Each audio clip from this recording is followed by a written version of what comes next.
It's unbelievable what we see and hear on the media at the minute. We have Sean Woodward saying that there's no information that the IRA carried out this killing in South Armagh. Well, everybody, and I mean everybody, knows that it was the IRA in South Armagh that carried out this killing. It may not have been sanctioned by Belfast, but everybody knows South Armagh are a law unto themselves. They do their own sanctioning. They are nearly a separate organisation and run by the godfathers of South Armagh. Nobody tells them what to do and what not to do. Now, these people murdered this young boy, and we had been warning for quite a while that something like this was coming. Now, we feared that it would be somebody from the Protestant community, but it makes no difference what community they come from. But to turn around and do it to somebody out of their own community shows how brutal these animals are and how much they want to force their policing on the community. Is this the type of policing that we're going to see in the future? Well, our message to Sean Woodward is go way back and get a job somewhere that pays you, because we're certainly not getting value for money here, even though we don't pay you. But the price of a flight across here, you're not worth it. You're a cover man, you're a bluff, you're an apologist for the IRA in Northern Ireland. Basically you're here to cover up tracks. We know the names of the senior IRA men that ordered this, and we have put it to the guards, and we have put it to the police, and we have been told that our information is on the mark. Now, you say nobody's confirmed it to you. Well, I'm telling you now, the guards and the police have said that our information is 100%. So, who are you talking to? The ferries? Is this the way we're supposed to live in this part of Northern Ireland or this part of the United Kingdom? Simply because you want to keep the terrorists on board? You didn't meet us the other day. You were too busy. Victims aren't obviously on your agenda.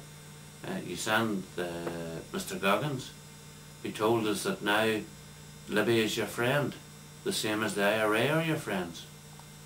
Heaven help them if they are your friends. That's all I can say, because as British citizens we would have classed ourselves as friends of the government, and you have certainly put the knife into us well and truly, and you are just slowly but surely turning it every day, even though some of our loved ones are out fighting in Iraq and Afghan for you, and in other parts of the world as well, parts that you say you aren't in, that you are in.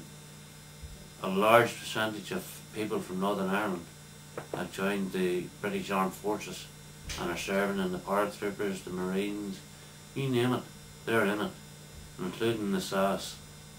Now, why are they out fighting around the world against terrorists when you're saying that they're now becoming your buddies?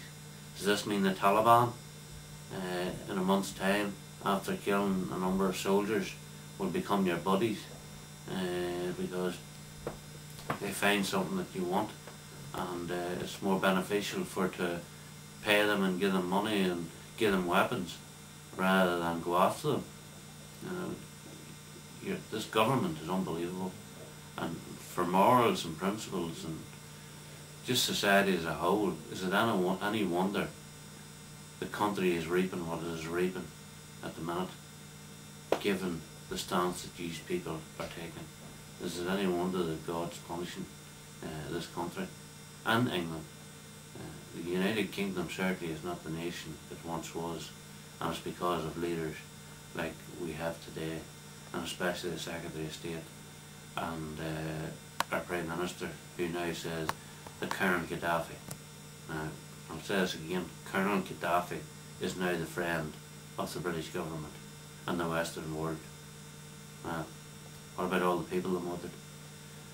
There couldn't have been a terrorist campaign here or even in the mainland if it not have been for the explosives that Colonel Gaddafi sent over and the weapons he sent over. For 30 odd years, Gaddafi was supplying the IRA to murder and maim British citizens, and all of a sudden they're now Britain's friend. What about the people who are murdered and maimed?